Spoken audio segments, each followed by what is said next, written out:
Hello students, this is Hetal Bhandari from HR Institute of Studies. Today we are going to continue with a new topic of Chapter 2 Statistics Standard 12 GSEB Board. That is Karl-Pearson method. Karl-Pearson method क्या बोलता है? वो correlation coefficient बताता है. Karl-Pearson was the first person जिनने ये correlation coefficient बताया था. अब correlation मतलब क्या होता है? दो वेरिएबल में कुछ भी चेंजेस हो रही है, कॉस इफेक्ट रिलेशन जो भी है वो बताता है. ठीक है, कोरिलेशन मतलब दोनों के बीच का रिलेशन बताता है, क्या चेंजेस, कॉस, क्या इफेक्ट, क्या एवरीथिंग. अब कोरिलेशन कोएफिशिएंट क्या होता है? न्यूमेरिकल मेजर जो दोनों के बीच का कोरिलेशन बताता है उसको बोलते हैं कोरिलेशन कोएफिशिएंट. जो बीच का स्ट्रेंथ बताता है कि इनके चेंजेस में कितना स्ट्रेंथ है, इनके दोनों के बीच में कोरिलेशन के बीच में कितना स्ट्रेंथ है, मतलब इन दोनों के इनको रिलेशन कितना स्ट्रांग है, कितना वीक है. दो वेरिएबल्स के बीच का रिलेशन कितना स्ट्रॉन्ग है, कितना वीक है, उनका स्ट्रेंथ बताता है, उसको बोलते हैं कोरिलेशन कोएफिशिएंट. ओके, अब Karl Pearson is the first person to introduce this. इसके लिए उसको कार्ल पियर्सन मेथड या प्रोडक्ट मोमेंट मेथड भी बोला जाता है. उसको डिनोट किससे किया जाता है? आर. उसको डिनोट किससे किया जाता है? Small R. ठीक है, again Karl Pearson was the first person to introduce the concept of correlation coefficient. इसलिए इसको Karl Pearson method या product moment method कहा जाता है and it is denoted by small r. Okay? अब ये कैसे करते हैं, इसकी फॉर्मूला क्या होती है? तो इसकी दो फॉर्मूला है. फर्स्ट फॉर्मूला क्या है? Karl Pearson की फर्स्ट फॉर्मूला क्या है? Correlation coefficient. R मतलब कोरिलेशन कोएफिशिएंट. कोवेरियंस मतलब क्या होता है? वेरियंस मतलब क्या होता है? स्टैंडर्ड डेविएशन का स्क्वायर. स्टैंडर्ड डेविएशन, वेरियंस, ये सब अपन ऑलरेडी बहुत अच्छे से दूसरे सब 10 स्टैंडर्ड 11 स्टैंडर्ड में बहुत अच्छे से पढ़ चुके हैं, तो इनका मतलब मैं एक्सप्लेन नहीं कर रही. बट कोवेरियंस मतलब क्या? तो दो वेरिएबल का वेरियंस, दो वेरिएबल का कोरिलेशन वेरियंस के अंदर. क्लियर है? कोवेरियंस बोलते हैं उसको. ठीक है, अब covariance of x and Y Standard 12th Chapter 2.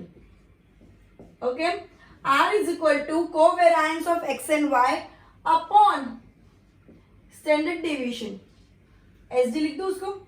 Standard deviation of x into standard deviation of y. Covariance of xy upon standard deviation of x into standard deviation of y. ये x Y का साथ में covariance लेंगे and x और Y का individually standard variation नीचे लेंगे. इधर तक क्लियर हुआ? तो अब मैं इसको ऐसा लिख सकती हूँ, को X Y standard deviation of X into standard deviation of Y. इधर तक क्लियर हो गया सबको? ओके, अब मैं इसको ऐसा भी तो लिख सकती हूँ. अब को एक्स वाई की फॉर्मूला क्या होती है? को एक्स वाई की फॉर्मूला क्या होती है? Sigma x minus x bar. Sigma मतलब क्या होता है? Total. x minus x bar क्या होता है? x बार मतलब मीन. जो x वेरिएबल्स होंगे उन सब वेरिएबल का जब मीन निकालेंगे, मीन मीन्स एवरेज. ठीक है, तो जो मीन निकालेंगे वो हर वो इंडिविजुअल वेरिएबल में से मीन को माइनस करेंगे. लास्ट ईयर उसके लास्ट ईयर बहुत अच्छे से ये चीज पड़ी हुई है. तो x माइनस जो एक्स बार होता है उसका टोटल. ठीक है, इंटू y माइनस वाई बार. अपन को दोनों का ढूंढना है ना, कोवेरियंस दोनों का ढूंढना है. तो x minus x bar upon Y into Y minus Y bar upon N. ये अपना हुआ को एक्स वाई. मतलब ये क्या है? ये वेरियंस की फॉर्मूला और कुछ नहीं है. ये क्या है? वेरियंस अपन ने अभी तक ढूंढे, वेरियंस की फॉर्मूला और कुछ भी नहीं है. अब वेरियंस की फॉर्मूला में अपॉन एन आएगा, ऑब्वियसली आएगा. तो दोनों का कर रहे हैं, इसलिए sigma x into x bar, sigma x minus x bar into sigma y minus Y bar upon n. Okay, अब स्टैंडर्ड डेविएशन की फॉर्मूला क्या होती है? एस एक्स की फॉर्मूला क्या होती है? X minus x bar whole square root. ठीक है, अपॉन एन, सॉरी पूरा रूट में आएगा. ठीक है, क्या होती है स्टैंडर्ड डेविएशन? क्या होता है? वेरियंस का रूट. स्टैंडर्ड डेविएशन क्या होता है? वेरियंस का रूट. तो एक्स माइनस एक्स बार का होल स्क्वायर अपॉन एन, उसका root. X minus x bar whole square upon N, तो उसका रूट. इधर तक क्लियर हो गया? अब एस वाई क्या होता है? Root Y minus Y bar upon N, Y minus Y bar whole square upon N. Clear है?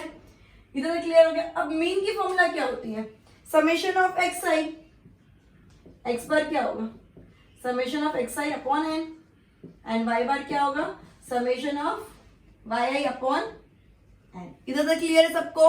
ये अभी तक मैंने कौन कौन से फॉर्मूला बताया, उसके बाद कौन सा इन सबको मिक्स करके कौन सी अल्टीमेट फॉर्मूला बनेगी। आर की फॉर्मूला क्या है, को एक्स मतलब covariance of x and Y upon standard deviation of X into standard deviation of Y. तो क्या हो गया को X Y upon S X into S Y.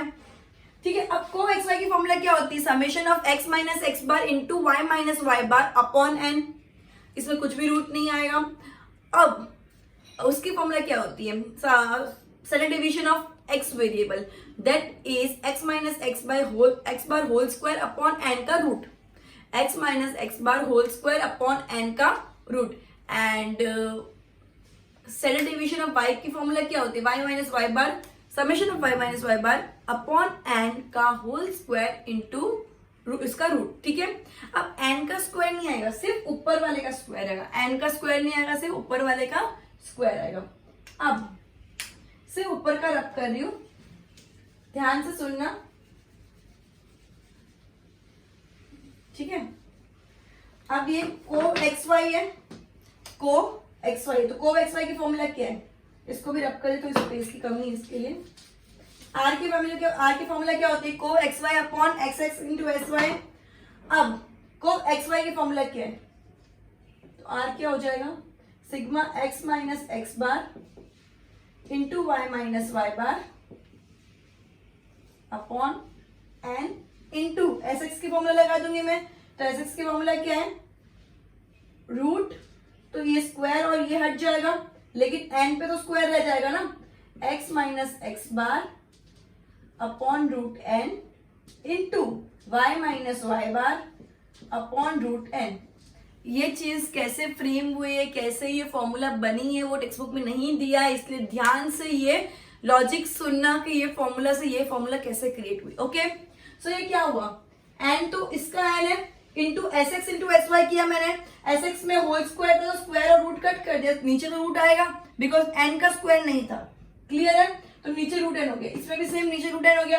अब root N into root n क्या होता है एन, तो ये क्या हो गया sigma x minus x bar y minus Y bar upon n into x minus x bar into Y minus Y bar. इधर तक क्लियर है, इसका अपॉन में एन हो गया, तो ये एन और ये एन कट जाएगा, इसका भी अपॉन में एन है तो ये एन और ये एन कट जाएगा, तो अल्टीमेटली मेरी फॉर्मूला क्या बचेगी, अल्टीमेटली मेरी फॉर्मूला क्या बचेगी, sigma x minus x bar y minus Y bar upon x minus x bar y minus Y bar. ये sigma x minus x bar into Y minus Y bar है, समझ आया, जो एक्स माइनस एक्स बार है into Y minus Y bar है, और नीचे क्या हो जाएगा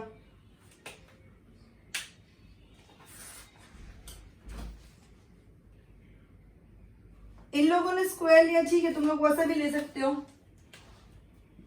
समेशन और समेशन और इसका रूट करके whole square.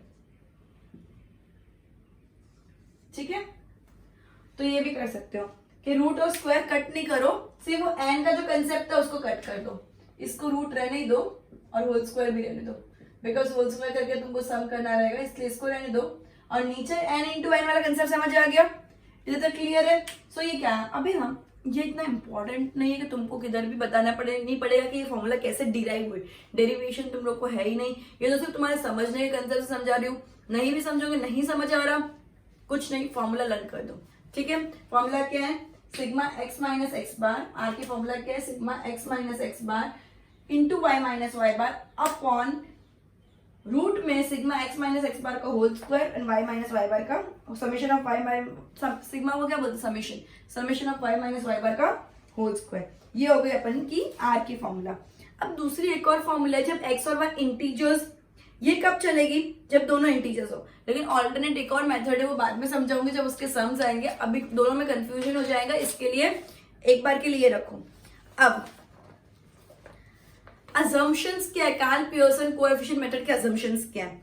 There is a linear relationship between two variables. linear मतलब एक ही ट्रैक पे जा रहे दोनों के रिलेशनशिप्स, एक ही ट्रैक पे दोनों के रिलेशनशिप्स जा रहे हैं। दूसरा assumption क्या है, कॉस इफेक्ट रिलेशनशिप होना चाहिए, जो मैंने पहले सबसे फर्स्ट लेक्चर में कॉस इफेक्ट का मतलब बताया था, कॉस इफेक्ट रिलेशनशिप होना चाहिए। ओके, कोरिलेशन इज मीनिंगलेस, कोई कोरिलेशन ही नहीं होगा, कॉस इफेक्ट रिलेशन ही नहीं है, कोई रिलेशन अपन बना ही नहीं सकता अगर कॉस इफेक्ट रिलेशनशिप नहीं है अंदर। क्लियर है? कॉस इफेक्ट मतलब क्या, एक से दूसरे को इफेक्ट हो रहा है, एक कॉस है तो दूसरा इफेक्ट है, मतलब क्या, एक चीज के अंदर कुछ इंक्रीज हो रहा है तो दूसरे के अंदर डिक्रीज है, इंक्रीज कुछ तो होगा, तो किसकी वजह से किसको क्या हो रहा है, जिसकी वजह से हो रहा है उसको बोलते हैं कॉस, जिसको इफेक्ट आ रहा है उसको बोलते हैं इफेक्ट, जिसके ऊपर इफेक्ट आ रहा है उसको बोलते हैं इफेक्ट। ओके, प्रॉपर्टीज क्या है, जो वैल्यू ऑफ कोरिलेशन कोएफिशिएंट मतलब द वैल्यू ऑफ आर, एक बार गो थ्रू कर दो फिर, ठीक है, तुम्हारे टेक्स्ट बुक में है तो कोई इश्यू नहीं है, अल्टीमेट फॉर्मूला तो तुम्हारी टेक्स्ट बुक में दी हुई है, डेरिवेशन नहीं दिया हुआ, ठीक है।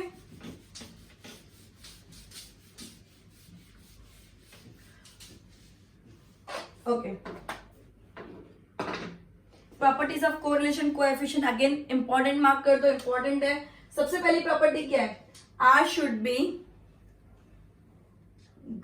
Less than equal to 1 and greater than equal to -1. R should be less than equal to 1 and greater than equal to -1, मतलब R की वैल्यू -1 to 1 के बीच में होगी, R की वैल्यू -1 से लेके 1 के बीच में होगी। इसमें कुछ कोई भी यूनिट नहीं लगता, फ्री फ्रॉम यूनिट, इसमें कोई यूनिट नहीं लगता, it's free from unit. Okay, next, the correlation coefficient variables x and y same as the one of between y and x, मतलब अगर मैं बोलूं कोएफिशिएंट r x y या r y x एक ही बात होती है, मतलब मैं x को r के साथ कंपेयर करूं, r को x के साथ, अगर कोएफिशिएंट कोरिलेशन कोएफिशिएंट आया तो दोनों की वैल्यू एक ही होती है, अगर मैं x को y के साथ कंपेयर करूं या y को x के साथ कंपेयर करूं मेरी वैल्यू सेम ही आएगी। Clear everyone? The correlation coefficient does not change with the change of origin and scale. इसका मतलब क्या होता है पता है, अपन लास्ट ईयर तक अपन ऐसा करते थे कि c लेते थे कांस्टेंट, जिसको डिवाइड कर लेते थे छोटा नंबर करने के लिए, लास्ट ईयर अपन कांस्टेंट से डिवाइड कर देते ताकि नंबर पूरा छोटा हो जाए, तो उससे कोई फर्क नहीं पड़ता, उसको बोलते हैं change in origin and scale, change in origin and scale. Okay, the last one, r minus X Y and minus R X Y is equal to, मतलब दोनों सेम होता है। अगर मैं बोलूं r minus X and Y, या r में minus लगा दो और एक्स वाई रखू, दोनों सेम होता है। क्लियर है? एकदम क्लियर है? ये सब में इतना कुछ है नहीं, मैं बाद में एक्सप्लेन, मतलब ये तो खाली रफ आइडिया दी ये सब क्या होता है, मेन तो सम्स है इसके अंदर, पूछते भी सम्स ही ज्यादातर, ठीक है। बट प्रॉपर्टीज एक इंपॉर्टेंट क्वेश्चन है जो पूछने के हाई चांसेस है बोर्ड एग्जाम में भी। और इंटरप्रिटेशन कैसा करते हैं, अगर r की वैल्यू एग्जैक्टली 1 है, अगर r की वैल्यू एग्जैक्टली 1 है तो उसको मैं बोलूंगी परफेक्ट पॉजिटिव कोरिलेशन। अगर r की वैल्यू एग्जैक्टली 1 है तो मैं उसको बोलूंगी परफेक्ट पॉजिटिव कोरिलेशन। अगर r की वैल्यू एग्जैक्टली -1 है तो उसको मैं बोलूंगी परफेक्ट नेगेटिव कोरिलेशन। अगर r की वैल्यू एग्जैक्टली -1 है तो मैं उसको बोलूंगी परफेक्ट नेगेटिव कोरिलेशन। लेकिन अगर r की वैल्यू 0 है तो मैं उसको बोलूंगी there is no linear correlation. अगर r की वैल्यू 0 है तो नो लीनियर, r की वैल्यू 1 है तो परफेक्ट पॉजिटिव कोरिलेशन, r की वैल्यू -1 है तो perfect negative correlation, and r की वैल्यू अगर 0 है तो देयर इज नो कोरिलेशन। अब r की वैल्यू क्लोज टू -1 है तो close to perfect negative correlation, r की वैल्यू क्लोज टू +1 है तो close to perfect positive correlation. लेकिन r की वैल्यू नियर टू 0 है, नेगेटिव में भी पॉजिटिव में भी, तो लैक ऑफ कोरिलेशन। क्या आएगा? Lack of correlation. इतना क्लियर हो गया? ओके, नाउ क्वेश्चन नंबर 5 एक बार देख लो। Okay,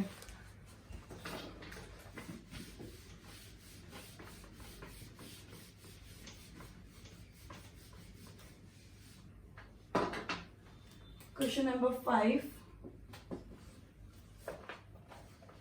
Reading asks, the following information is collected by taking a sample of 7 candidates having nearly same intellectual ability to know the effect of last day's preparation for a competitive examination of general knowledge as a result of the examination. ठीक है, अब अपन को क्या दिया, reading hours दिए and marks कितने मिले वो दिया. रीडिंग आवर्स दिए और मार्क्स 7 डेज का पूरा डेटा दे दिया है.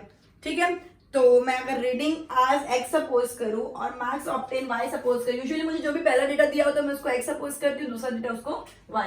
तो ये x और ये y. मेरा x क्या आएगा 25.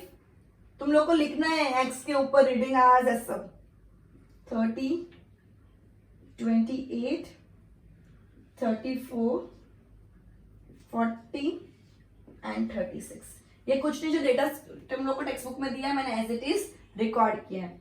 सो इसके बाजू में 65, 75, 68, 70, 72, 79, 75. इधर तक क्लियर हो गया.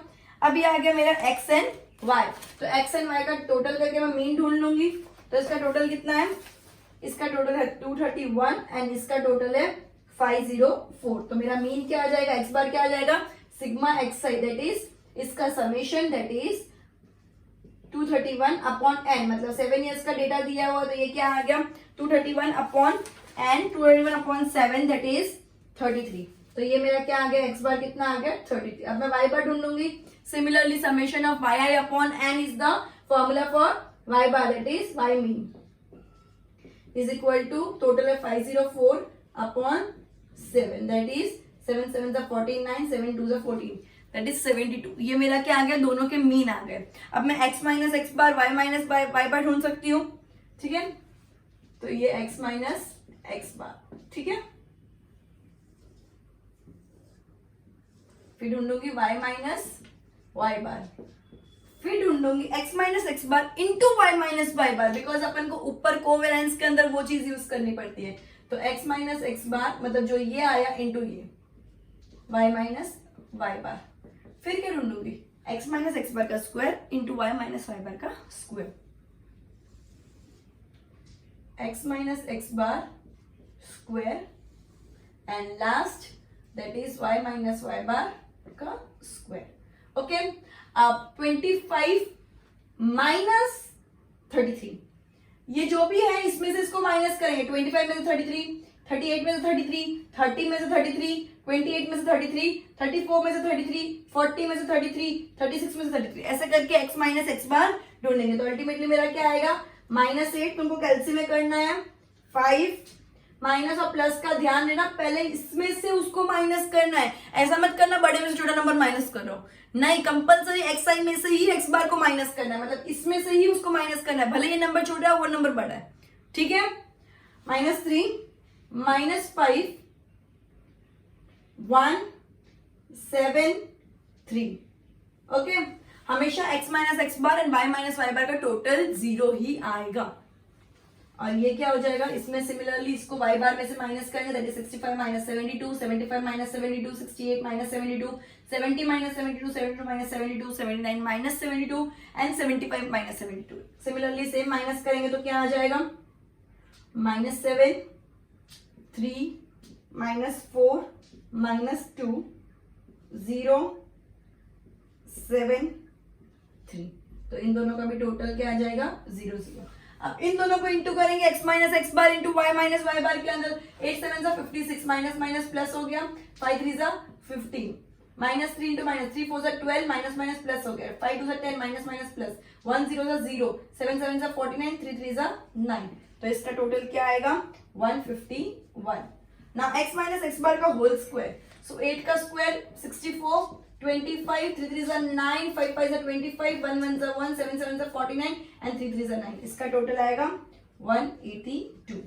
Now y minus y, that is 7 इन सबका होल स्क्वायर, 7 का स्क्वायर 49, 3 3 9, 4 4 16, 2 2 4, 0 0 0, 7 7 49, 3 3 9. तो इसका मेरा टोटल क्या आया 136. अब मैं r के फॉर्मूला में डालूंगी. अब मैं आर की फॉर्मूला में डालोगे। Everyone clear? आर की फॉर्मूला क्या होती है? को X Y, sorry, covariance of x and Y. तो कोवेरिएंस में फॉर्मूला नहीं लिखी, तुमको फॉर्मूला लिखने कंपलसरी हर क्वेश्चन के अंदर। तो covariance of x and y मतलब क्या होता है? Summation of x minus x bar into Y minus Y bar. Summation of x minus x bar into Y minus Y bar क्या हो गया? 151 अपॉन क्या था? स्क्वायर का रूट, तो ये क्या आएगा? 182 का रूट इंटू 136 का रूट। तुम लोग को डायरेक्टली 182 इंटू 136 करना है एंड फिर उसका रूट कर देना है, ठीक है? 182 इंटू 136 कितना होता है? 24752। डायरेक्टली क्या करोगे? अगर 182 इंटू 136 डायरेक्टली रूट लिख के भी इधर लिखोगे तो भी चलेगा। तो अल्टीमेट मेरा आंसर 151 से डिवाइड करने के बाद कितना आता है? 0.9598, that is approximately 0.96. Clear everyone? जो नेक्स्ट सम है क्वेश्चन नंबर 6, वो भी सेम फॉर्मूला है, सेम कंसेप्ट है। क्वेश्चन नंबर 7 अलग फॉर्मूला है। Question number 7 next concept next lecture में समझाऊंगी। Question number 6 and question number 5 दोनों होमवर्क में। Good bye everyone, blend this lecture by this question and will continue with the next topic in the next lecture. Good